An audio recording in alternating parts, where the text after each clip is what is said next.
கனவெங்கும் தித்தித்தாய். அத்தியாயம் 15. தர்ஷினி சோட்டா பீமுடன் கடை வீதிக்கு போனவள் வீட்டுக்கு திரும்புகையில் 4-5 முகமூடி போட்ட மர்ம நபர்கள் இருவரையும் முகத்தில் மயக்க மருந்து தெளித்து கடத்தி கொண்டு சென்றனர். இது எதுவும் தெரியாமல் அன்னலட்சுமி தனது மகளுக்காகவும் சோட்டா பீமுக்காகவும் வீட்டில் காத்து கொண்டிருக்க நேரம் போனதை தவிர இருவரும் வந்த பாடில்லை. நேரம் 6 கடக்க சுந்தரமும் வீட்டிற்கு வந்து சேர்ந்தார். அன்னலட்சுமியின் பதட்டம் மேலும் அதிகரிக்க தாமரை தன் பேரனை தேடி அவர்களின் வீட்டிற்கு வந்தார். வாங்கக்கா உள்ள. என்னம்மா அண்ணோ, பிள்ளையோட சத்தத்தையே காணோ? அவனும் தர்ஷினியும் சேர்ந்து கடைக்கு போனாங்கன்னு கொஞ்ச நேரம் முன்னாடி வந்து சொன்னேனே அக்கா. என்ன அப்பா கடைக்கு போனவங்க இன்னும் வரலையா? வரலக்கா, எனக்கே கொஞ்சம் பதட்டமா தான் இருக்கு. தலைவலின்னு சொன்ன பிள்ளைய நான் தான் விரட்டியும் விட்டேன். இவ்வளோ நேரம் வெளியில சுத்துற பொண்ணு இல்லையே நம்ம தர்ஷினி. ஏன்னா அவருக்கும் பதட்டம் தொற்றிக்கொள்ள 2 பேரும் கொஞ்ச நேரம் அமைதியா இருங்க, நான் போய் பார்த்துட்டு வரேன் என்ற சுந்தரம் தனது பைக்கை எடுத்துக்கொண்டு வெளியே கிளம்பினார். அமிர்தாவும் சிவாவும் குழந்தையை அழைத்து வர சென்ற தாய் இன்னும் வரவில்லை என்ற எண்ணத்தில் இருவரும் அன்னலட்சுமியின் வீட்டிற்கு வந்தனர். சிவா இப்போது நன்றாக நடக்கவில்லை என்றாலும் ஓரளவுக்கு எந்த சப்போர்ட்டும் இல்லாமல் நடக்க ஆரம்பித்திருந்தான். அம்மா வாப்பா வாமா. என்ன அத்த, குட்டியோட சத்தத்தை காணோம்? அது வந்துமா, சிவாவின் போலீஸ் மூளைக்கு தனது 2 தாய்களின் முகத்தை பார்த்தே எதுவோ சரியில்லை என்று உணர்ந்தவன் தன்னெதிரே பதட்டமாக நின்று கொண்டிருந்த அன்னலட்சுமியின் கையை பிடித்து இருக்கையில் அமர்த்தி அவரின் அருகே அமர்ந்தான். இப்ப சொல்லுங்கம்மா, என்ன ஆச்சு? தர்ஷினி கண்ணாவை கூட்டிட்டு ஐஸ்கிரீம் வாங்கி கொடுக்க போனா இல்லப்பா. 4 மணிக்கு போனா இன்னும் வீட்டுக்கு வரல. வாட்? என்னத்த சொல்றீங்க? என் பையன் என உணர்ச்சி வசப்பட்டு அழத் தொடங்க, அழாதம்மா, நீ கொஞ்சம் ரிலாக்ஸா இரு, யாருக்கும் எதுவும் ஆகியிருக்காது. நீ டென்ஷன் ஆனா வயிற்றுல இருக்க பாப்பாவுக்கு ஆபத்துமா. அத்தை என அழுகையை அடக்க முடியாமல் அவரை கட்டி கொண்டு அழ, அம்மா அமைதியா இரு, அதான் நான் இருக்கேன்ல, 2 பேரும் பத்திரமா வீட்டுக்கு வருவாங்க என்றவன் அடுத்த நொடியே தனது டிபார்ட்மெண்ட் நண்பர்களுக்கு தகவலை சொல்லி ரகசியமாக தேடச் சொன்னான். நேரமாக ஆக தனக்கும் பதற்றம் தொற்றிக்கொள்ள தனக்கு கால் ஒழுங்காக ஒத்துழைக்காத காரணத்தால் வண்டி எடுக்க முடியாது என்று யோகித்தவன் உடனே மகேஷுக்கு அழைத்து விஷயத்தை சொல்லி உடனே தர்ஷினியின் வீட்டிற்கு வர சொன்னான். பிரவீன் சரியாக 5 மணி ஆனவுடனே அலுவலகத்தை விட்டு வெளியேறியவன் தேவிகாவுடன் தனது ரெஸ்டாரண்டை நோக்கி சென்றான். அலுவலகத்தில் காட்வினும் மகேஷும் மட்டுமே தங்களின் வேலையை பார்த்து கொண்டிருக்க சிவாவிடமிருந்து அழைப்பு வர அவன் சொன்ன விஷயத்தை கேட்ட அதிர்ச்சியான மகேஷ் உடனே அலுவலகத்தை விட்டு வெளியேறினான். அவனது வேகம் பார்த்து எதுவோ சரியில்லை என்று நினைத்த காட்வின் அவன் பின்னே வந்து அவனுடனேயே வண்டியில் ஏறி அமர்ந்தான். என்னடாச்சு, ஏன் இவ்வளோ டென்ஷனா இருக்க? தர்ஷினியை காணோமண்டா. வாட்? கூடவே சிவாவோட பையனும் இருந்திருக்கான். என்னடா சொல்ற? ஐ திங்க் யாரோ பிளான் பண்ணி கடத்திருக்காங்க. புல்ஷிட், யாருக்கடா இவ்வளோ தைரியம் இருக்கு? அதுவும் ஏசிபி பையனே கடத்துற அளவுக்கு? பிளான் தர்ஷினிக்கு போட்டது, அதுல குட்டி மாட்டிட்டு இருப்பான். ஏன் ஒருவேளை குட்டிக்காக கூட இருக்கலாம்ல? நோ, அப்படி இருந்தா தர்ஷினியை விட்டுட்டு குட்டியை மட்டும் கூட்டிட்டு போயிருப்பானே. கடத்தினவனுக்கு தர்ஷினி மூலமா எதுவோ காரியம் ஆக வேண்டியிருக்கு. அதுக்கு கார்னர் பண்றதுக்காகவே குட்டியும் சேர்த்து தூக்கிட்டான். சே, அவகிட்ட போன் கூட இல்லையே. இப்ப என்னடா பண்ண? எப்படி கண்டுபிடிக்க? நாம கண்டுபிடிக்கிறதுக்குள்ள தர்ஷினிக்கு ஏதாவது எதுவும் ஆகாது. கடத்தினவன் மட்டும் என் கையில கிடைக்கட்டும், மரணத்தை விட பெரிய தண்டனையை நான் அவனுக்கு கொடுப்பேன். கண்டிப்பா கொடுக்கலாம் மச்சி, பட் அவளை எப்படி கண்டுபிடிக்கிறதுன்னு தெரியலையே. வீடு வந்துருச்சு, இறங்கு. இருவரும் இறங்கி தர்ஷினியின் வீட்டிற்கு வர அங்கே பெண்மணிகள் கண்ணீர் வடித்தபடியும் சிவா அவர்களுக்கு ஓரளவு ஆறுதல் சொல்லியபடியும் தனது டிபார்ட்மெண்ட் ஆட்கள் சேகரித்த தகவல்களையும் கேட்டுக்கொண்டிருந்தான். அந்நேரம் மகேஷும் காட்வினும் அவர்களின் முன்னே வந்து நிற்க சிவா தன் நண்பர்களை ஆறுதலாக அணைத்துக் கொண்டான். என்னோட சோனியை எழுந்த மாதிரி தர்ஷினியையும் எழுந்துருவேனாரா? டேய், கொஞ்சம் ரிலாக்ஸா இருடா. நீயே இப்படி இருந்தா எப்படிரா? ரொம்ப பயமா இருக்குடா. சிங்கக்குட்டி, என் பையன், அவன் மட்டும் என்கிட்ட பத்திரமா வரலன்னா. டேய், எங்க போனாங்கன்னு தெரியல, ட்ராக் பண்ணி கண்டுபிடிக்கலான்னா கையில போன் கூட இல்ல. நேரம் போக போக பயமா இருக்குடா குட்டி. அவனுக்கு மட்டும் எதுவும் ஆச்சுன்னா நான் உயிரோடவே இருக்க மாட்டேன்டா. இவர்களின் உரையாடலை கேட்ட அமிர்தா மேலும் பெரும் குரல் எடுத்து அழ சிவாவை 2 நண்பர்களும் தரதரவென்று இழுத்து வீட்டின் வெளியே அழைத்து வந்தனர். சுந்தரம் எவ்வளவு தேடியும் தன் பெண்ணும் பேரனும் கிடைக்காமல் போக மனதில் கனம் கூட தள்ளாடியபடி வீட்டிற்கு வந்து சேர்ந்தார். வண்டியை நிறுத்தி இறங்கி நடக்க முயன்றவர் கால்கள் செயலிழக்க அப்படியே மயங்கி தரையில் விழுந்தார். அவன் நிலையை பார்த்த மகேஷும் காட்வினும் ஓடி வந்து அவரை தாங்க, அப்பாவை தூக்கி வீட்டுக்குள்ள படுக்க வைங்க. உன்னோட வீட்டுக்கு தூக்கிட்டு போயிடலான்டா. அதுவும் கரெக்ட் தான். இப்போ அப்பாவை இந்த நிலைமையில பார்த்தா அம்மா இன்னும் டென்ஷன் ஆயிடுவாங்க. நான் டாக்டரை கூப்பிடுறேன் என்ற காட்வின் டாக்டருக்கு கால் செய்ய மகேஷ் தனது மாமனாரை கையில் ஏந்தி சிவாவின் வீட்டிற்கு அழைத்து சென்றான். பிரவீன் நடந்த கலவரம் எதுவும் தெரியாததால் தனது மனம் விரும்பியவளுடன் பேசி சிரித்தபடி இரவு உணவை உட்கொண்டிருந்தான். என்னங்க ரொம்ப ஹாப்பியா இருக்க மாதிரி இருக்கு? ரொம்ப ரொம்ப ஹாப்பியா இருக்கேன் டி பொண்டாட்டி. அப்படி என்ன நடந்துச்சு சார் இவ்வளோ ஹாப்பியா இருக்கிறதுக்கு? மகேஷ் சாரை ஏமாத்தி ஏதாவது பல்கா அமௌண்ட் ஆர்டர் போட்டுட்டீங்களா? அதுல கூட இவ்வளோ சந்தோஷம் நான் பட்டதில்ல. என்கிட்டயும் சொல்லாமல நானும் சந்தோஷப்படுவேன்ல. சாரி தேவி, உன்கிட்ட நான் ஒரு இம்பார்ட்டன்ட் விஷயத்த மறைச்சிட்டேன். ஆனா வேணும்னு மறைக்கல. நிறைய வாட்டி சொல்ல வந்திருக்கேன், ஆனா என்னால சொல்ல முடியல என்றவன் தனக்கு இருந்த பிரச்சனையையும் அதை தர்ஷினி முடிவுக்கு கொண்டு வந்ததையும் கூற, அப்படின்னா நான் உங்களை விட்டுட்டு போயிடுவேன்னு சந்தேகப்பட்டிருக்கீங்க. எங்க உங்களுக்கு அப்படி எப்படி நினைக்க தோணுச்சு? சாரிடி, வீட்டுக்கு போலாம். சாரிடி, அதுனா ப்ளீஸ் என்னை வீட்டில் கொண்டு போய் விட்டுடுங்க, இல்லைன்னா இங்கேயே கத்தி அழ ஆரம்பிச்சிருவேன் என்றவள் எழுந்து முன்னே செல்ல பிரவீனும் சமாதானப்படுத்தியபடி அவளின் பின்னே சென்றான். தேவிகாவோ அவனின் எந்தவித பேச்சையும் காதில் வாங்கிக் கொள்ளாமல் வண்டியில் அமர்ந்தவள் தன் வீடு வரவும் அமைதியாக இறங்கிச் சென்றாள். பிரவீன் போகும் அவளையே பார்த்து கொண்டிருந்தவன் காட்வினிடமிருந்து போன் வர எடுத்து காதில் வைத்தவன் அவன் சொன்ன விஷயத்தில் தற்போதிருந்த மனநிலை மாறி தர்ஷினியின் வீட்டை நோக்கி விரைந்தான். தர்ஷினியும் சோட்டா பீமும் ஒரு இருட்டு அறையில் அடைக்கப்பட்டிருக்க, அறையின் வெளியே 5 பேரின் உரையாடல் மட்டும் இரவு முழுவதும் கேட்டுக்கொண்டே இருந்தது. விடியற்காலை 5 மணி அளவில் கடத்தலுக்கு உதவிய 2 லோக்கல் ரவுடிகள் விடைபெற மிச்சமிருந்த 3 நபர்கள் அறையை திறந்து உள்ளே வந்தனர். அப்பொழுது மயக்கம் தெளியாமல் இருந்த இருவரும் படுக்கையில் அமைதியாக படுத்திருக்க, இப்போவாது பாலாவுக்கு ஃபோன் பண்ணி வர சொல்லலாமா? ஆமாண்டா, விடிஞ்சிருச்சு. இந்நேரத்துக்கு இவங்களை சிட்டி ஃபுல்லாக தேடிட்டு இருப்பாங்க.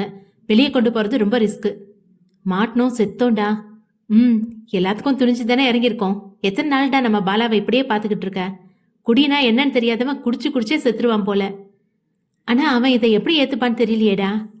கண்டிப்பா ஏத்துப்பான், அவனை வர சொல்லு. சரி என்றவன் பாலாவுக்கு போன் அழைத்து தான் இருக்கும் இடத்திற்கு உடனே வர வேண்டும் என்று அட்ரஸை சொல்லி போனை வைத்தான். அதிகாலையில் தனது நண்பர்கள் அழைத்ததும் அரை மணி நேரத்தில் பாலாவும் என்னானதோ ஏதானதோ என்று நினைத்து அவ்விடத்திற்கு வர தர்ஷினியும் சோட்டா பீமும் அறையில் மயக்க நிலையில் இருந்தனர். அவர்களை பார்த்து அதிர்ச்சியான பாலா தன் நண்பர்களை புரியாமல் பார்க்க, என்னடா இப்படி பார்க்குற? என்னடா பண்ணி வச்சிருக்கீங்க? உன்னை ஒவ்வொரு நாளும் இப்படி பார்க்க முடியலடா. அதான் நீ லவ் பண்ண பொண்ணு கூடவே உன்னை சேர்த்து வச்சிடலான்னு இவளை கடத்திட்டோம். இடியட்ஸ், தர்ஷினிக்கு மகேஷ் சார் கூட மேரேஜ்ரா, அதுவும் இன்னும் 1 வாரத்துல. அவரை பத்தி உங்களுக்கு தெரியுமாடா? எப்படா உங்களுக்கு இப்படி செய்ய மனசு வந்துச்சு? எங்களுக்கு யாரை பத்தியும் கவலை இல்லை மச்சி, நீ நல்லா இருக்கணும், அதுதான் எங்களுக்கு முக்கியம். சாவ போறோம்டா, மொத்தமா நம்மள கொல்ல போறானுங்க. தர்ஷினிக்கு உன்னை பத்தி நல்லா தெரியும் இல்லடா, அவ உன்னை விட்டு கொடுக்க மாட்டா. ஆனா அவ தான் என்ன லவ் பண்ணவே இல்லையே. டேய், அவளுக்கு மயக்கம் தெரியுது போல. பாலாவுடன் சேர்த்து அவனுடைய 3 நண்பர்களும் படுக்கை அருகே வர தர்ஷினி 2 கண்களையும் 2 கைகளால் தேய்த்தபடி படுக்கையிலிருந்து எழுந்து அமர்ந்தாள். பாலா, நான் எங்க இருக்கேன்? அம்மா, இவங்க எல்லாரும் யாரு? சாரி தர்ஷி. எதுக்குடா சாரி கேக்குற? அம்மா, நான் எங்க இருக்கேன்? என்னை கடத்திட்டு வந்துட்டீங்களா? ஆமா தர்ஷினி, இன்னைக்கு 7 மணிக்கு கோயில்ல உனக்கும் பாலாக்கும் மேரேஜ். நாங்க எல்லாத்துக்கும் அரேஞ்ச் பண்ணிட்டோம் என்றான் பாலாவின் நண்பன். வாட்? இவன் என்ன சொல்றான் பாலா? என்ன கல்யாணம் பண்ணிக்கிறியா தர்ஷினி? என்னடா பேசுற? இது வரைக்கும் நானே உன்னை மறந்தது மாதிரி மனசை கல்லாக்கிட்டு நடிச்சிட்டு இருந்தேன். ஆனா இனியும் என்னால அப்படி இருக்க முடியும்னு தோணல. சோ மேரேஜ் பண்ணிக்கலாம்? நோ ப்ளீஸ் தர்ஷி, என்னை புரிஞ்சுக்கோ. இந்த பிளான் என்னோடது இல்லை, ஆனா நான் இதை உபயோகப்படுத்திக்க நினைக்கிறேன். இதை விட்டா எனக்கு வேற வழி இல்லை. ஷட்டப் பாலா, பின்விளைவுகளை யோசிச்சு முடிவு பண்ணு பாலா, அப்புறம் ரொம்ப வருத்தப்படுவேன். தர்ஷி, தர்ஷி. சோட்டா பீம், அப்பா அம்மாவை பார்க்கணும். பாலா, எங்களை போக விடு. 2 பேரும் அமைதியா இருங்க. வீட்டுக்கு போகணும். தர்ஷி, என்னை கூட்டிட்டு போ. என்ன சோட்டா பீம் அழ ஆரம்பிக்க, பாலா நீ பண்றது ரொம்ப தப்பு. எங்களை இப்பவே வீட்டுக்கு அனுப்பு. சிவா அண்ணாவை பத்தி உனக்கு தெரியாது. இப்போ பிள்ளைய காணலன்னு துடிச்சு போயிருப்பாரு. விஷயம் தெரிஞ்சிச்சுன்னா உன்னை பார்த்த உடனே சுட்டு பொசுக்கிடுவாரு. நிதின், நீ இந்த குட்டி பையனை தூக்கிட்டு வெளியே போ. பாலா, நிறுத்துடி. நானும் எத்தனை நாளைக்கு தான் உன் பின்னாடியே சுத்திக்கிட்டு இருக்கிறது? உயிரை கொடுத்து லவ் பண்ணா இடையில வந்தவன் கொத்திக்கிட்டு போறான். உன்னை நான் யாருக்காகவும் விட்டு கொடுக்கறதா இல்ல. நிதின் சோட்டா பீமை தூக்க அவனும் தன் குட்டி கை கால்களை அசைத்து அவனை அடிக்க தொடங்க ஒரு கட்டத்தில் வலி தாங்காமல் சோட்டா பீமை விட்டு விலகி நின்றான். என்னடா நீ சின்ன புள்ள அடிக்கிறத கூட தாங்க முடியல அவனால? பிரசன்னா கேட்க, இவ்வளோ பேசுறியே, நீயே போய் தூக்கு. பிரசன்னா அருகே வர சோட்டா பீம் அவனையும் அதே போல அடிக்க தொடங்க கோபியும் அவனுடன் சேர்ந்து அவனை அடக்க தடுக்க வந்த தர்ஷினியையும் தரையில் தள்ளிவிட்டு சோட்டா பீமை வெளியே தூக்கிச் சென்றனர். என்ன இப்ப கல்யாணத்துக்கு ரெடியா? சோட்டா பீமை எங்க தூக்கிட்டு போறீங்க? அவன் சேஃபா தான் இருப்பான் நம்ம கல்யாணம் முடிகிற வரைக்கும். இல்ல, நான் இதுக்கு ஒத்துக்க மாட்டேன். அப்ப அந்த குட்டி பையன் ஆள் நடமாட்டம் இல்லாத காட்டு பகுதியில் எங்கேயாவது விட்டுட்டு வந்துருவோம். சி, நீங்க எல்லாம் மனுஷங்க தானா? ஒரு குழந்தைய கார்னர் பண்ணி என்ன மிரட்டுறீங்க? எங்களுக்கு வேற வழி இல்லை தர்ஷி. போடா, என் முன்னால் நிக்காத. உன்னை பார்க்கறதுக்கே எனக்கு பிடிக்கல. சாரி தர்ஷி, உன்னை வருத்தி இத்தனையும் பண்றதுக்கு எனக்கு விருப்பம் இல்லதான். ஆனா இதை விட்ட வேற வழியும் எனக்கு இல்ல. மச்சி, இதுல உங்க 2 பேருக்கும் ட்ரெஸ் இருக்கு, போட்டுட்டு வெளியே வாங்க என 2 பைகளை கொடுக்க பாலா தனக்கான உடையை எடுத்துக்கொண்டு குளியல் அறைக்கு சென்றவன் 2 நிமிடங்களில் தயாராகி வெளியே வந்தான். உனக்கு 10 நிமிஷம் தான் டைம், சீக்கிரம் ரெடியாகி வெளியே வா, நாங்க பக்கத்து அறையில தான் இருக்கோம் என்றவன் வெளியேறி பக்கத்து ரூமில் அடைந்து கொள்ள தர்ஷினி கதவை அடைத்தவள் தரையில் அமர்ந்து தனது இயலாமையை நினைத்து அழுது கொண்டிருக்க தன் கையில் ஒரு போன் கூட இல்லையே, இருந்திருந்தால் எப்படியாவது சிவாவிற்கு தகவல் அளித்திருக்கலாம் என நினைக்கையில் மகேஷின் மேல் திரும்பவும் கோபம் எழுந்தது. இதற்கு காரணம் அவன்தான் என்று. பக்கத்து ரூமில் சோட்டா பீம் அழுது கொண்டிருக்க 3 நண்பர்களும் அவனை தங்களால் முடிந்த அளவு சமாதானப்படுத்தியும் சமாதானமாகாமல் தொடர்ந்து அழுது கொண்டே இருந்தான். என்னடா இவன் இவ்வளோ பிடிவாதக்காரனா இருக்கான்? ஆமாண்டா, எப்படி சமாளிக்கிறதுனே தெரியல. அவனுக்கு ஏதாவது வாங்கி கொடுங்கடா. ஹே குட்டி, உனக்கு என்ன வேணும்? குட்டின்னு கூப்பிடாத என அழுகையினுடைய சொல்ல, என்னடா சொல்ற? குட்டி கூப்பிடாத என அழுத்தமாக சொல்ல, ஏன் நீ குட்டியா தானே இருக்க? என்ன அப்பா தான் அப்படி கூப்பிடும், நீங்க பேட் பாய்ஸ், நீங்க ஒன்னும் என்ன அப்படி கூப்பிட வேணாம் என வாதிடத் தொடங்க அவனின் அழுகையும் சிறிது மட்டுப்பட்டிருந்தது. பாலாவின் நண்பர்களும் அவனுக்கு ஏற்ற மாதிரியே பேசிக் கொண்டிருக்க திடீரென்று கதவை உடைத்துக் கொண்டு மகேஷும் பிரவீனும் உள்ளே வந்தனர்.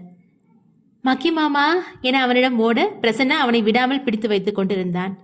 சார் என்றதுதான் அடுத்த நொடி மகேஷ் அடித்த அடியில் தரையில் சுயநினைவின்றி கிடந்தான் பாலா. தர்ஷினி எங்கடா?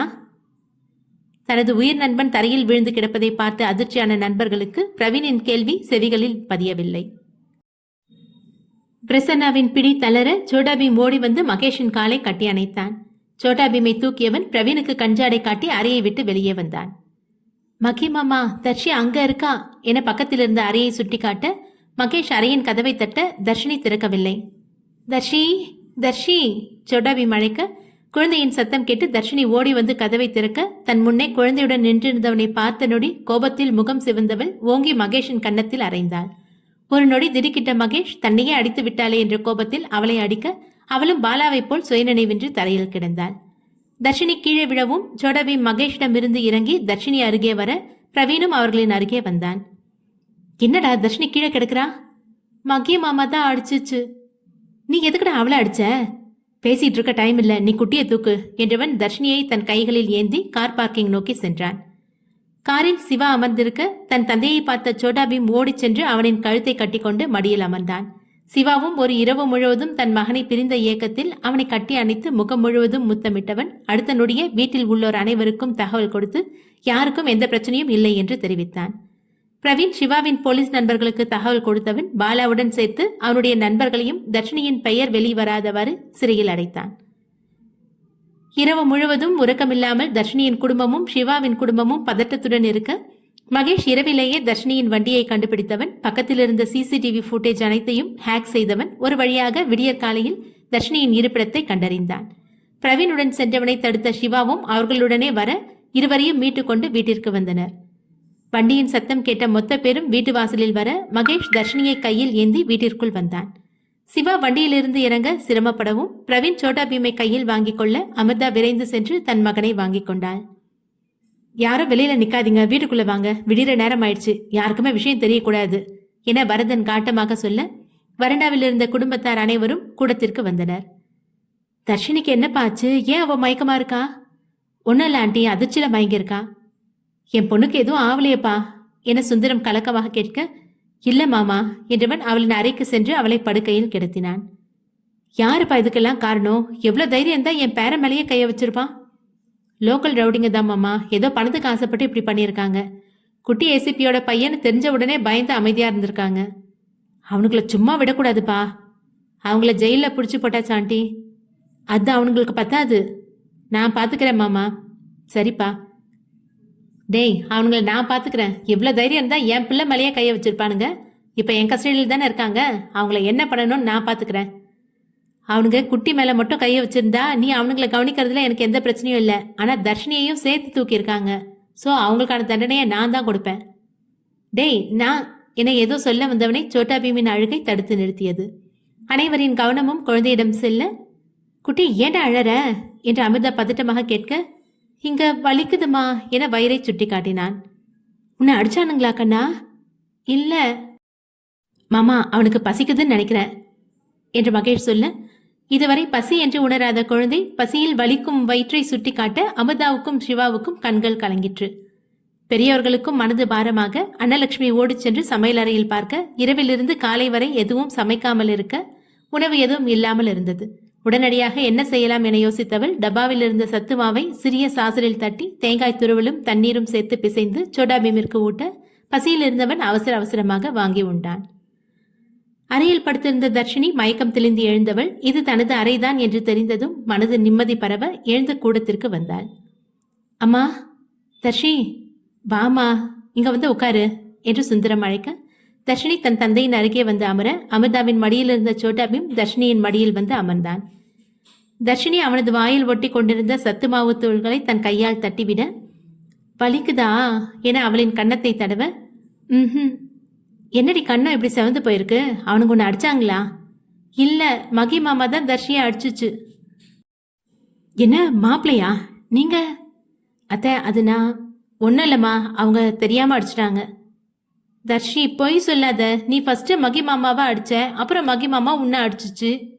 என்னது, மாப்பிள்ளைய அடிச்சியா? அண்ணோ இதை பெருசாக்காத. அண்ணோ, தர்ஷினிக்கு பிரச்சனை மேல பிரச்சனையா வந்துட்டு இருக்கு. இன்னும் ஒரு வாரத்துல கல்யாணம் வேற வச்சிருக்கோம். ஒரு வாட்டி குலதெய்வம் கோயிலுக்கு போய் பொங்கல் வச்சு பரிகாரம் பண்ணிட்டு வந்தா என்ன என தாமரை சொல்ல, நாங்களும் இதை முதல்லயே யோசிச்சுட்டு தான் அக்கா. ஆனா கல்யாணத்துக்கே இவருக்கு ஒரு வாரம் தான் லீவு கொடுத்துருக்காங்க. இதுல அங்கேயும் போயிட்டு வர்றதுன்னா சிரமம், அதான் யோசிக்கிறோம். நீங்க போறதுக்கான ஏற்பாட்டை பாருங்க, நான் மாமாவோட ஓனர் கிட்ட பேசிக்கிறேன் என்றவன் வறண்டாவில் வந்து அமர, பிரவீனும் அவன் அருகே வந்து அமர்ந்தான். என்னடா அப்படி பாக்குற? எதுக்குடா போய் சொன்ன? உண்மை சொல்லி எல்லாரையும் இன்னும் கஷ்டப்படுத்துறதுக்கா? அதுவும் சரிதான். அந்த பாலாவுக்கு என்ன பண்ண மச்சி?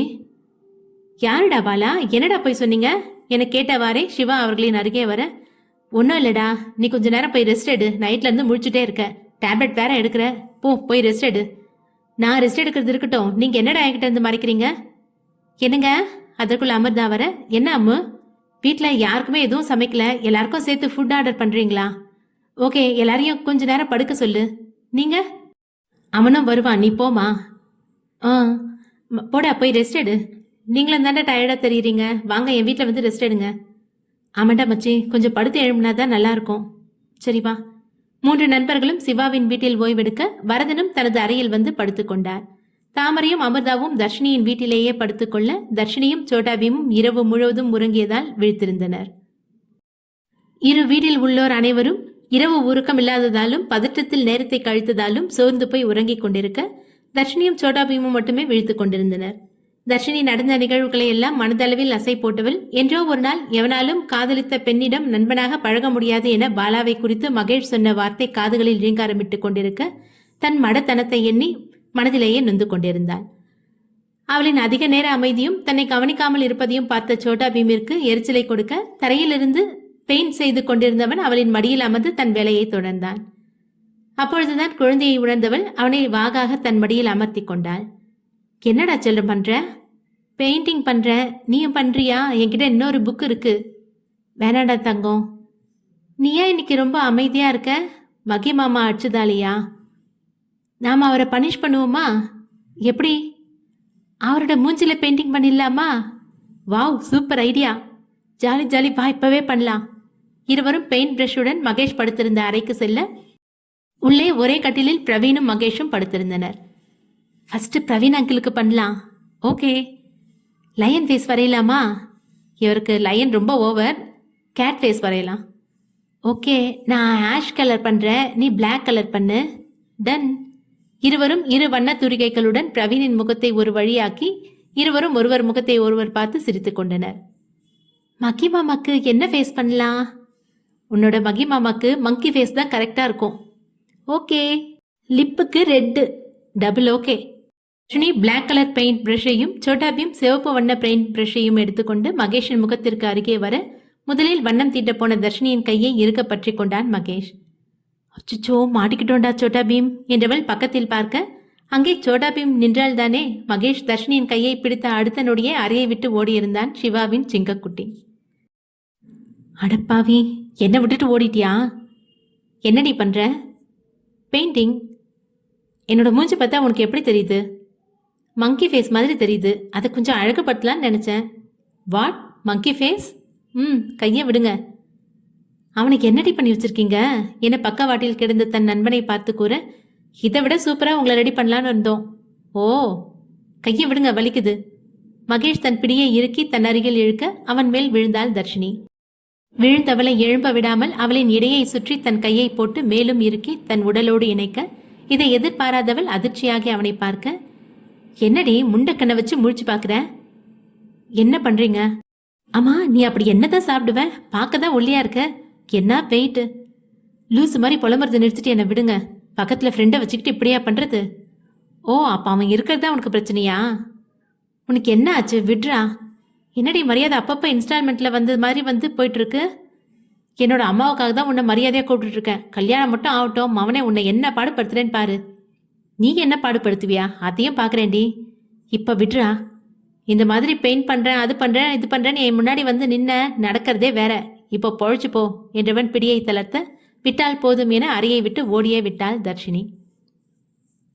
காட்வின் வழக்கம் போல அலுவலகத்திற்கு வர தன் நண்பர்கள் வராமல் இருப்பதை பார்த்து அவர்களுக்கு போன் அழைக்க இருவரும் அழைப்பை ஏற்கவில்லை. நண்பர்கள் இருவரும் தர்ஷினியும் சோட்டா பீமும் காணாமல் போன விஷயத்தை பற்றி அவனிடம் கூறவில்லை. காரணம், அவன் வீட்டில் சாராவின் குடும்பம் தங்கியிருந்ததுதான். காட்வினை பொறுத்தவரை விஷயம் வெளியில் தெரியாமல் பார்த்துக் கொள்வான். ஆனால் அவனையும் மீறி ஏதாவது நடந்துவிட்டால் சாராவின் தந்தையின் மூலம் தொழில் வட்டாரத்தில் விஷயம் கசிந்துவிடும் என்ற எண்ணத்தில் அவனிடம் கூற மறுத்தனர். நண்பர்களுக்கு திரும்ப திரும்ப அழைத்து பார்த்த காட்வின் அவர்கள் எடுக்கவில்லை என்றதும் தனது வேலையை பார்க்க ஆரம்பித்தான். சிறிது நேரத்திலேயே மகேஷ் அலுவலகத்திற்கு வராத காரணத்தால் அவசரமாக முடிக்க வேண்டிய சில ஃபைல்களை எடுத்துக்கொண்டு கரண் காட்வின் முன்னே வந்து நின்றான். Good morning sir. Good morning. Anything important? Yes sir, இந்த ஃபைலை வெரிஃபை பண்ணி சைன் பண்ணணும். ஓகே, நான் பார்த்துக்கிறேன். அப்புறம் 3 மணிக்கு ஒரு மீட்டிங் இருக்குது சார், நான் அட்டன் பண்ணிக்கிறேன். Okay sir. Sir, Mahesh sir ஏன் வரல? எனக்கு அவர் இன்ஃபார்ம் பண்ணவும் இல்லை. ஒரு முக்கியமான வேலையாக வெளியே போயிருக்கான், வந்துடுவான். ஓகே சார் என்றவன் வெளியேற காட்வினுக்கு மேலும் குழப்பமாக இருந்தது. என் நிலையிலும் வேலையில் நேரம் தாழ்த்தாமல் நேரம் காலம் இல்லாமல் உழைப்பவன் இன்று எக்காரணத்தால் வரவில்லை என்று குழம்பி போனான். ஒரு கட்டத்தில் வேலை பார்ப்பதும் சிரமமாக இருக்க சாராவிற்கு போன் அழைத்து அவளுடன் பேச ஆரம்பித்திருந்தான். பிரவீனுக்கு நிச்சயமாக தெரியும் விடிந்தவுடனேயே மகேஷ் போனுக்கு கால் விடாமல் வந்து கொண்டிருக்கும் என. அதனால் அவனுக்கே தெரியாமல் தனது மொபைலையும் அவனது மொபைலையும் சைலண்டில் போட்டவன் நிம்மதியாக உறங்கிக் கொண்டிருந்தான். இது தெரியாத மகேஷ் தர்ஷினியை பயமுறுத்தி ஓடவிட்டு மறுபடியும் விட்ட உறக்கத்தை தொடர்ந்தான். தேவிகா தன்னை ஒரு சின்ன விஷயத்திற்காக விட்டு சென்று விடுவாளோ என்ற பிரவீனின் வார்த்தையை கேட்டவள் தன்னையும் அவன் பழகும் மேல்தட்டு மக்களுடன் ஒப்பிட்டதை ஏற்க முடியாமல் இரவு முழுவதும் அருகில் கறந்தவளுக்கு விடியும் நேரம் உடம்பில் காய்ச்சல் கண்டது. வழக்கமாக எழும்பும் நேரமும் தாண்டி அறையை விட்டு அவள் வெளியே வராதுதான் சுதா தன் வேலைகளை முடித்து தேவிகாவின் அறைக்குள் செல்ல போர்வைக்குள் காய்ச்சலின் வீரியத்தில் முணங்கியபடி படுத்திருந்தாள் தேவிகா. தேவி, தேவி, என்னடியாச்சு? ஐயோ, உடம்பு இப்படி தீ மாதிரி கொதிக்குதே, என்னங்க? என்ன சுதா, எதுக்கு காலாங்காத்தால கத்திட்டு இருக்க? எங்க இங்க வாங்க, தேவிக்கு காய்ச்சலா இருக்கு. என்ன காய்ச்சலா என கேட்டாவாறு தேவிகாவின் அறைக்குள் ராம் வர, ரஞ்சித் கிட்ட ஆட்டோ பிடிச்சிட்டு வர சொல்லுங்க, ஹாஸ்பிட்டல் போகணும். அவன் இன்னும் எந்திரிக்கவே இல்லையே. நீ அவனை எழுப்பு, நான் போய் வண்டியை பிடிச்சிட்டு வரேன். சரிங்க என்றவள் ரஞ்சித்தை எழுப்பி உடனே தயாராக சொன்னவள் தானும் சென்று உடை மாற்றி வந்து தேவிகாவை கைத்தாங்கலாக ராம் அழைத்து வந்த ஆட்டோவில் ஏற்றி மருத்துவமனைக்கு அழைத்து சென்றனர். காய்ச்சல் அதிகப்படியாக இருந்ததால் 2 நாள் மருத்துவமனையில் அனுமதிக்க வேண்டும் என கூறி டாக்டர் தன் பரிசோதனையை முடித்தார்.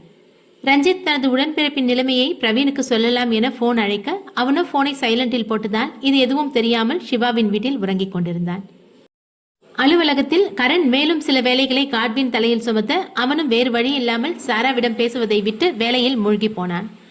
சிவாவின் வீட்டில் தர்ஷினியும் சோட்டாபீமும் ஓடிப்பிடித்து விளையாடி கொண்டிருக்க குழந்தையின் சத்தத்தில் பெண்மணிகள் துயில் கலைந்தனர். அன்னலட்சுமியும் தாமரையும் ஏற்கனவே ஆர்டர் செய்து வீட்டிற்கு வந்திருந்த உணவை உணவு மேஜையில் எடுத்து வைத்தனர். அமிர்தா, எல்லாரையும் எழுப்பி சாப்பிட கூட்டிட்டு வாமா, தாமரை சொல்ல, சரியத்த என்றவள் முதலில் சுந்தரத்தை எழுப்பியவள் தன் வீட்டிற்கு சென்று தனது மாமனாரையும் எழுப்பினாள். எல்லாரும் எழுப்பிட்டாங்களாமா? இல்லை மாமா, அவரு பிரவீன் மகியெல்லாம் இனிமேல் தான் எழுப்பணும். நீ போமா, நான் எழுப்பி கூட்டிட்டு வரேன். சரி மாமா. தர்ஷி வீட்டில் தான் சாப்பாடு எடுத்து வச்சிருக்கோம், சீக்கிரமா வாங்க. சரிம்மா, நீ போ, சீக்கிரமா அவங்கள நான் கூட்டிட்டு வந்துடுறேன். அமிர்தா வெளியேற வரதன் சிவாவை எழுப்பியவர் மகேஷ் படுத்திருந்த அறைக்கு போக பிரவீனின் முகத்தை பார்த்து திடுக்கிட்டவர் அடுத்த நொடியே இது தன் பேரனின் வேலையாக தான் இருக்கும் என நினைத்து விழுந்து விழுந்து சிரித்தார். அவரின் சிரிப்பு சத்தத்தில் நண்பர்கள் இருவரும் எழுந்து படுக்கையில் அமர, என்ன அங்கிள் இப்படி மூச்சு விடுறதுக்கே மறந்து சிரிச்சிட்டு இருக்கீங்க? என்னாக்கள் கேட்டுட்டே இருக்க மறுபடியும் சிரிச்சுட்டே இருக்கீங்க? உன் மூஞ்ச கழுவுறது வரைக்கும் மாமா இப்படிதான்டா சிரிச்சிட்டு இருக்க போறாரு. மகேஷ் சொல்ல, அப்படி என்னடா என் மூஞ்சில இருக்கு என்றவன் எழுந்து வந்து கண்ணாடியை பார்க்க அதில் தெரிந்த பிம்பம் தன்னுடையதுதானா என முடிவுக்கு வரவே அவனுக்கு சிறிது நேரம் எடுத்தது. சரி, ஃப்ரெஷ் ஆயிட்டு சீக்கிரம் சாப்பிட வந்துருங்க. தர்ஷினி வீட்டுக்கு வந்துருங்கடா என்றவர் அறையை விட்டு வெளியேற, யாரு பார்த்த வேலைடா இது?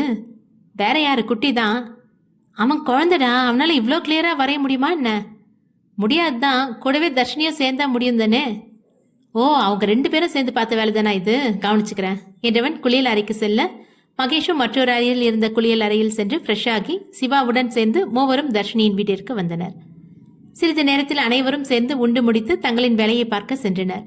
மகேஷ் தனது போனை பார்த்தவன் வந்திருந்த அழைப்புகளை பார்த்து அலுவலகத்திற்கு விரைய, பிரவீனோ தேவிகாவின் நிலை குறித்து ரஞ்சித்திடம் தகவல் வாங்கியவன் அவளை அனுமதித்திருந்த மருத்துவமனையை நோக்கி விரைந்தான். தர்ஷினி சோட்டா பீமுடன் அமர்ந்திருக்க, சுந்தரம் அருகே அமர்ந்து கல்யாண செலவுகளை கணக்கிட்டுக் கொண்டிருந்தான். என்னப்பா பண்றீங்க? கல்யாண செலவு தான்மா பார்த்துட்டு இருக்கேன். அர்ஜென்ட்டா 1 லட்சம் ரூபாய் வேணும். 1 லட்சமா? என்னடி இதுக்கே வாயை பொழுக்கிற? கல்யாண செலவுனா சும்மாவா? சேமிப்பு புக்கை எடுத்து தரேன், இன்னைக்கே போய் எடுத்துடுங்க. சரிம்மா. அப்புறம் தர்ஷிமா, உனக்கு போன மாசம் சம்பளம் போட்டுட்டாங்களா? அதுவா இருந்தா கொஞ்சம் உதவியா இருக்கும். போட்டிருப்பாங்கப்பா.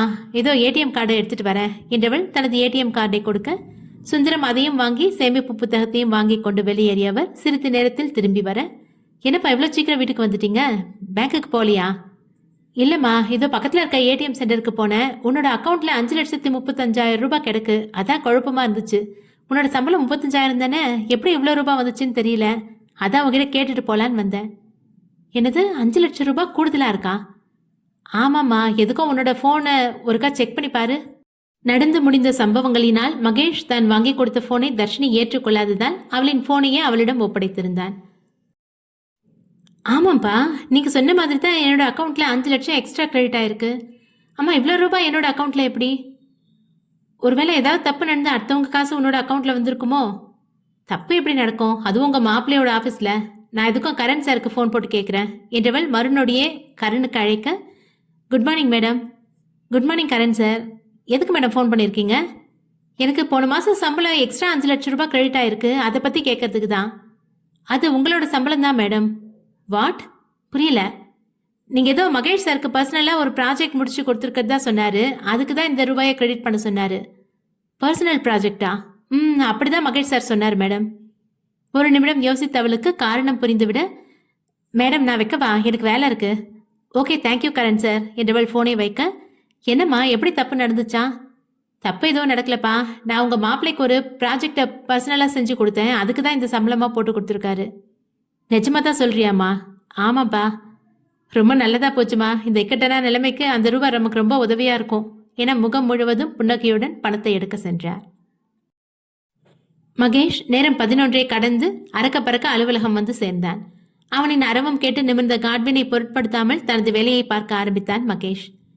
எங்கடா போய் தொலைஞ்சிங்க 2 பேரும்? எத்தனை வாட்டி உங்களுக்கு ஃபோன் பண்ணுறது? ஒரு முக்கியமான வேலையை முடிக்க வேண்டி இருந்துச்சுடா. என்னை விட்டுட்டு அப்படி என்ன இம்பார்ட்டன்ட் வேலையை முடிக்க போனீங்க 2 பேரும்? தர்ஷினியையோ குட்டியையோ நைட்டு கடத்திட்டாங்க. வாட்? என்னடா சொல்கிற? யாருக்குடா இவ்வளோ தைரியம் வந்துச்சு? வேற யாரு? அந்த பாலா தான். பாலா? அவன் எதுக்குடா குட்டியை சேர்த்து கடத்தணும்? அவனை கார்னர் பண்ணி தர்ஷினியை மேரேஜ் பண்ணிக்க தான். அந்த ராஸ்கலுக்கு அவ்வளோ தைரியம்? அவனை சும்மாவா விட்ட? இந்நேரத்துக்கு என்னோட கஸ்டடியில் வந்திருப்பான். இவ்வளோ நடந்திருக்கு, ஏன்டா என்கிட்ட சொல்லலை? அந்த பிரவீன் நாய் கூட என்கிட்ட மூச்சு விடலை. உன்கிட்ட மறைக்கணும்னு எல்லாம் இல்லைடா. சாராவோட அப்பாவை நினச்சி தான் சொல்லாமல் விட்டுட்டோம்.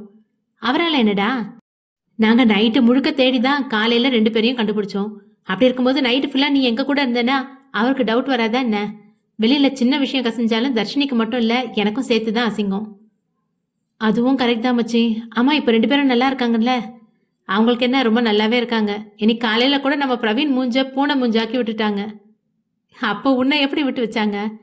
என்னோட குட் லக் அந்த நேரத்துக்கு முழிச்சிருந்ததுனால மிரட்டி விட்டுட்டேன்.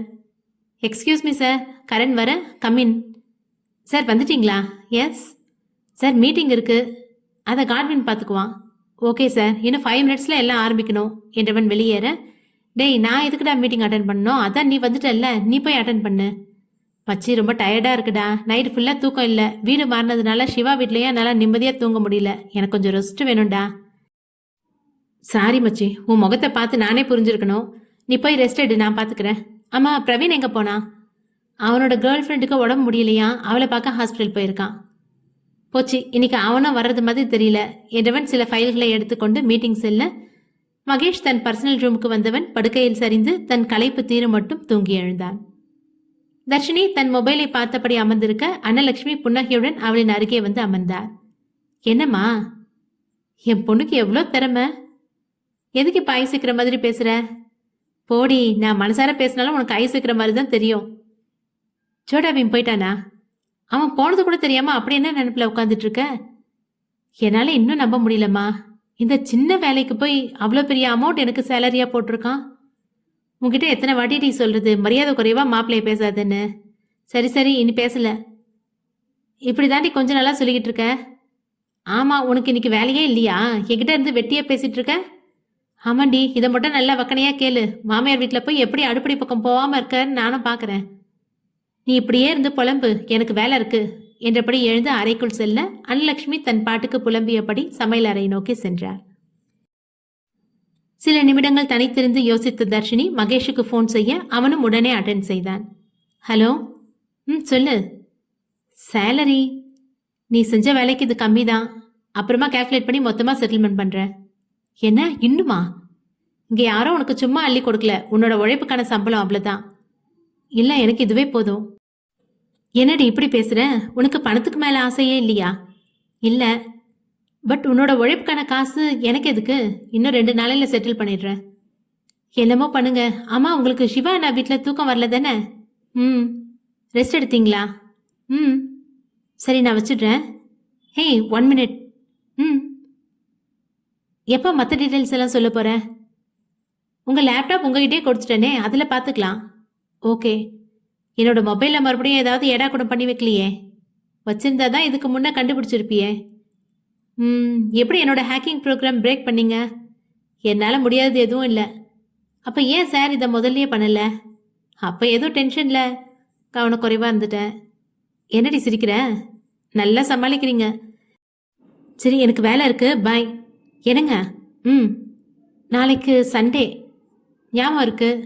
டைம் ஃபிக்ஸ் பண்ணிவிட்டு சொல்கிறேன். உன்னோட பேரண்ட்ஸை கூட்டிகிட்டு நம்ம ரெஸ்டாரண்ட்டுக்கு வந்துரு. இருவரும் ஃபோனை வைத்து தங்களின் வேலையை தொடர்ந்தனர். பிரவீன் தேவிகாவை பார்க்க செல்ல மருத்துவமனையை வந்தடைந்தவன் ரஞ்சித்துக்கு ஃபோன் பண்ணி தேவிகாவின் அறைக்கு வந்தடைந்தான். வாங்க மாப்பிள்ள. தேவி, பதட்டப்படாதீங்க மாப்பிள்ள, காய்ச்சல் தான், நைட்டே இருந்திருக்கு. ஆனால் எங்ககிட்ட சொல்லாமல் மறைச்சிட்டா. அதான் காலையில் ரொம்ப அதிகமாயிட்டு இருக்கு. டாக்டர் 2 நாள் இருந்துட்டு தான் போகணும்னு சொல்லியிருக்காரு. பிரவீன் தேவிகாவின் அருகே அமர்ந்து அவளின் கையை தன் கைக்குள் வைத்து கொண்டான்.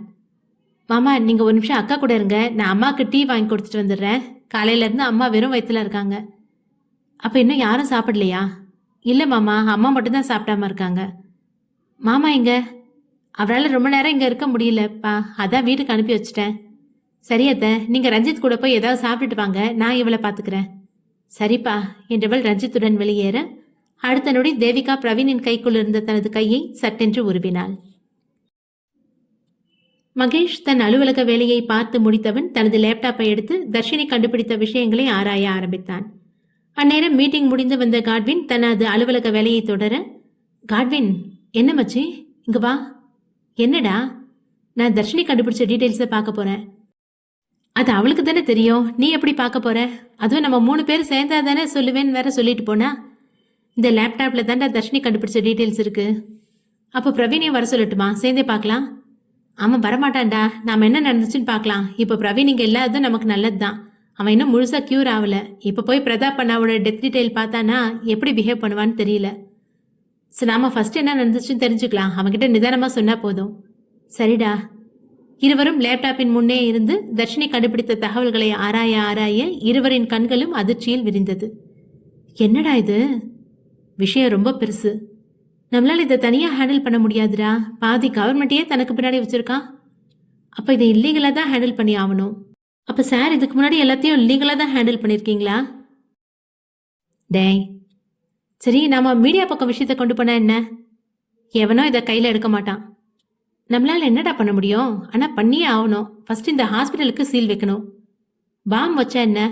டேய், அங்கே எத்தனை பேர் ராப்பக்கலாக ஒர்க் பண்ணுறாங்க. மொத்த பேரையும் சாகடிக்க பார்க்குறியா? மக்கள் எது நடந்தால் கூட்டம் போடுவாங்க. என்னடா சம்மந்தம் இல்லாமல் கேட்குற? காரணம் இருக்கு, நீ பதில் சொல்லு. ஏதாவது பெரிய டான்ஸ் ஷோ, ஃபேஷன் ஷோ, இல்லை ஏதாவது ஒரு பிரபலமான நடிகை வந்தால் அங்கே கூட்டம் போடுவாங்க. ஃபேஷன் ஷோ, டான்ஸ் ஷோலாம் உடனே அரேஞ்ச் பண்ண முடியாது. ஆனால் ஒரு நடிகையை உடனே இறக்கலாம். இறக்குறியா? எங்க? அந்த ஹாஸ்பிட்டல் பக்கத்துலேயே நமக்கு ஒரு மால் இருக்கே. ஆமாம், இருக்கு. அப்பா இன்னும் 2 நாளையில் ஏதோ ஒரு ஃபுட் ப்ராடக்ட் ப்ரொடியூஸ் பண்ண போகிறதா பேசிகிட்டு இருந்தாரு. ஆமாம், என்னோட அப்பாவும் அதை பற்றி சொன்னார். அதுக்கும் இதுக்கும் என்னடா சம்மந்தம்? அந்த ப்ராடக்டை ஒரு பிரபலமான ஹீரோயின், அதுவும் மக்களுக்கு ரொம்ப பிடிச்ச ஹீரோயினை வச்சு இன்ட்ரடியூஸ் பண்ண போகிறோம். அப்போ ஹாஸ்பிட்டல் அதை சுற்றி இருக்கிறவங்க மொத்த பேரும் மாலில் தான் இருப்பாங்க. ஐடியா நல்லா தான் இருக்குது. ஆனால் ஹாஸ்பிட்டலில் பேஷண்ட்டாக இருக்கவங்க எப்படி வருவாங்க? இன்னைக்கு நைட்டே ஒரு ஹீரோயினை புக் பண்ணி பப்ளிக்காக அனௌன்ஸ் பண்ணிவிடு. மற்ற விஷயத்த நான் பார்த்துக்கிறேன். என்னடா பண்ண போகிற? என்னோட ஆளுங்களை இறக்கி பேஷண்ட் அங்கேருந்து மூவ் பண்ண போகிறேன். மச்சி, எனக்கு ஒரு ஐடியா. என்ன? நம்ம ஒரு ஹாஸ்பிட்டல் கட்டினா என்ன? அதில் நிறைய பொலிட்டிக்கல் ப்ராப்ளம் வரும். அப்போ நாம் அப்பாவோட கம்பெனியை கையில் எடுத்த உடனே ஆரம்பிக்கலாம். சரிடா, அப்போ நான் கிளம்புறேன்டா. என்னடா இப்போவே கிளம்புற? காலையிலேருந்து ஒரே வேலைடா. வீட்லேயும் கொஞ்சம் வேலை இருக்குது. அப்புறம் நாளைக்கு சண்டே. எப்போ மீட் பண்ணலாம்? எனக்கு எப்போனாலும் ஓகே. மார்னிங் டைம் சொல்கிறேன்டா. பிரவீன் கிட்ட ஒரு வாட்டி கேட்டுக்கலாம். சரி, கிளம்பு. காட்வின் சென்ற சிறிது நேரத்தில் மகேஷுக்கு தனது அடியாளிடமிருந்து ஃபோன் வர அட்டன் செய்து காதில் வைத்தான். பாஸ், என்னாச்சு? பாஸ், இந்த பெருசாக ஹாஸ்பிட்டலுக்கு கூட்டிகிட்டு போகலன்னா இன்னும் 2 நாள் தான் தாங்கும். அவனுக்கு ரெகுலராக கொடுக்குற மெடிசனை கொடுங்க. நான் நாளைக்கு நைட் வந்து பார்க்குறேன். Okay boss. அப்புறம் அந்த அசோகனா? அவன் யாரு? மேடத்துக்கிட்ட தப்பாக நடந்துக்கிட்டானே. Stop it. எதுவும் நடக்கலல்ல? மன்னிச்சிருங்க பாஸ், ஏதோ வாய் தவறி பேசிட்டேன். இனி உன்னோட வாய் தவறிச்சு. இல்லைல்ல பாஸ், இனி கவனமாக இருப்பேன். சரி, அவனுக்கு என்ன? அடித்த அடியில் 2 காலம் விளங்காமல் போயிடுச்சு. அவனை கவனிக்கிறதே எங்களுக்கு ரொம்ப கஷ்டமாக இருக்குது பாஸ். அப்போ கொண்டுடுங்க. ஓகே பாஸ் என்றவன் ஃபோனை வைக்க மகேஷ் தனது அலுவலக வேலையை தொடர்ந்தான். மருத்துவமனையில் செல்வி ரஞ்சித்துடன் வெளியே சென்றதும் பிரவீனின் கைக்குள் இருந்த தனது கையை வெடுக்கென்று உருவினாள் தேவிகா. சாரிடி, ப்ளீஸ் என்னை மன்னிச்சிட்ரி. அது எப்படிங்க உங்களால் அவ்வளோ ஈஸியாக நினைக்க முடிஞ்சது? நான் என்ன தினமும் ஒருத்தனை பார்த்துக்கிட்டு திரியிற கேரக்டரா? நான் இன்னும் உன்னை தப்பாக நினைக்கலடி. எனக்கு இருந்த மனநிலை அப்படி என்னை யோசிக்க வச்சது. இதை நீங்கள் ஆரம்பத்தில் என்கிட்ட சொல்லியிருக்கலாம். மறைச்சது தப்பு தான், ஆனால் வேணும்னு மறைக்கல. என்னால் சொல்ல முடியல, அவ்வளோதான். எனக்கு இப்படி இருந்துச்சுன்னா என்னை விட்டு போக நினைப்பீங்களா? கைக்குள்ளே வச்சு பத்திரமா பார்த்துப்பேன். நானும் அப்படி தான் நினச்சிருப்பேன்னு என் சைட்லேருந்து ஏன் நீங்கள் யோசிக்க மறந்தீங்க? சாரிடி, 1000 டைம்ஸ் சாரி. நீ என்னை விட்டுட்டு போயிடுவேன்னு நினச்சேன். பட் உன்னை நான் விடணும்னு நினைக்கலடி. சரி, மன்னிச்சிட்டேன். நிஜமாவா? ரொம்ப தேங்க்ஸ் என்றவன் சந்தோஷ மிகுதியில் படுத்திருந்தவளின் நெற்றியில் குனிந்து அழுந்த முத்தமிட்டு எழுந்தவன் விலகி அமர, இனி என்கிட்ட ஏதாவது விஷயம் மறைச்சிங்க, அதுக்கப்புறம் இருக்கு என போலியாக மிரட்ட, அப்படின்னா மேடம் என்ன பண்ணுவீங்க? முட்டி போடணும், தோப்பு கரணம் போடணும், கை 2 மேலே தூக்கி எழும்பி நிற்கணும், மொட்டை மாடியில் வெயிலில் நிற்கணும், அதுவும் செப்பல் போடாம. எது இன்னும் இருக்கு? என்னடி இன்னும் இருக்கு? நான் என்ன உன்னோட புருஷனா இல்லை பிள்ளையா? சின்ன குழந்தைக்கு பனிஷ்மெண்ட் கொடுக்குற மாதிரி என்ன பனிஷ் பண்ணுவேன்னு சொல்ற? எனக்கு முதல் குழந்தை நீங்க தான், அதனால உங்ககிட்ட இருந்தே ஆரம்பிக்கலாம். மேரேஜுக்கு அப்புறம் என்ன பனிஷ் பண்ண உனக்கு டைம் இருக்கும்னு நினைக்கிறேன். ஏதோ சொல்ல வந்த தேவிகா அவன் சொல்லியதன் உள்ள அர்த்தம் புரிந்து முகம் சிவக்க, பிரவீனோ அவளின் கண்ண சிவப்பை பார்த்து ஒரு நிமிடம் தன்னிலை மறந்து அவள் அருகே வந்தவன் கதவு திறக்கும் சத்தம் கேட்டு தள்ளி அமர்ந்தான். மகேஷ் திட்டமிட்டபடி 3 குடும்ப உறுப்பினர்களும் ரெஸ்டாரண்டில் தங்களுக்கே உரிய பர்சனல் ரூமில் குழுமியிருக்க, தேவிகாவும் ரஞ்சித்தும் மட்டுமே வராமல் இருந்தனர். அவளின் உடல்நிலை காரணமாக 3 குடும்பங்களில் ஒரு குடும்பம் கிறிஸ்துவ குடும்பமாக இருக்க அவர்களுக்கு இத்திட்டத்தில் மனம் ஒன்றி போகவில்லை. மேலும் பேசி ஒரு முடிவுக்கு வந்தவர்கள் 3 திருமணங்களையும் அவர்களின் விருப்பத்திற்கு ஏற்றவாறு வைத்து ரிசப்ஷனை அனைவரும் ஒன்றாக வைத்துக் கொள்ள முடிவு செய்தனர். அதன்படி மகேஷ், பிரவீன் இருவரும் தங்கள் திருமணத்தை எளிமையாக குலதெய்வம் கோயிலில் வைத்துக் கொள்ளவும், காட்வின், ஜெசி இருவரும் தங்கள் திருமணத்தை ஆலயத்தில் வைத்துக் கொள்ளவும் முடிவு செய்தனர். மாலை 6 மணிக்கு அவர்களுக்கு உரிமையான திருமண மண்டபத்தில் வைத்து பெரிய ரிசப்ஷனுக்கு ஏற்பாடு செய்து ஒரு வழியாக திருமண திட்டத்தை முடிவுக்கு கொண்டு வந்தனர். இரவானதும் அனைவரும் சாப்பிட்டு விட்டு விடைபெற பிரவீன் 2 சாப்பாடு பொட்டலத்துடன் ராம், சுதாவின் முன்னே வந்து நின்றான். என்ன மாப்பிள்ள, நீங்க இன்னும் கிளம்பலையா? கிளம்புட மாமா. அம்மா, நீங்க எதுல போக போறீங்க? நான் பஸ்ல போறேன்ப்பா. இவதான் தேவியை பார்த்துக்க ஹாஸ்பிட்டலுக்கு போறா. அத்தை, நீங்க எப்படி போக போறீங்க? ஹாஸ்பிட்டல் இங்கேருந்து பக்கம் தானே மாப்பிள்ள, நான் நடந்தே போய்க்கிறேன். மாமா, நீங்கள் கிளம்புங்க, நான் அத்தையை கூட்டிகிட்டு போகிறேன். சரிப்பா, பார்த்து போங்க என்றவர் ரெஸ்டாரண்ட்டை விட்டு வெளியேற பிரவீன் சுதாவுடன் தேவிகாவை பார்க்க மருத்துவமனையை நோக்கி சென்றான். மகேஷ் தன் தாயையும் தந்தையும் வேறொரு காரில் வீட்டுக்கு அனுப்பி வைத்தவன் சிறிதும் தாமதிக்காது குடோனை நோக்கி விரைந்தான். சிவாவிற்கு வழக்கம் போல நடக்க முடியாத காரணத்தால் மெதுவாகவே வந்து கொண்டிருக்க தன் முன்னால் மகேஷின் கார் சீறி பாய்ந்து செல்வதை பார்த்தவன் மனதுக்கு ஏதோ தவறாகப்பட தனது பெற்றோருடன் மனைவியையும் மகனையும் அனுப்பி வைத்தவன் ரெஸ்டாரண்டில் எதேச்சையாக சந்தித்த தனது டிபார்ட்மெண்ட் நண்பன் ஒருவனுடன் மகேஷின் காரை பின்தொடர்ந்தான், அவனுக்கே தெரியாமல். குடோனின் முன்னே காரை நிறுத்திய மகேஷ் விரைந்து உள்ளே செல்ல அவனது அடியாட்களும் அவனை பின்தொடர்ந்தனர். மகேஷின் பின் தொடர்ந்து வந்த சிவாவிற்கு இவ்விடம் புதிதாக தெரிய தனது காரை விட்டு இறங்கியவன் தனது போலீஸ் நண்பனை வாகனத்திலேயே இருக்கச் சொல்லி தனது பர்சனல் கன்னை தன்னுடனே எடுத்துக்கொண்டு குடோனுக்குள் நுழைந்தான். அடுத்த அத்தியாயம் நாளை தொடரும். நன்றி.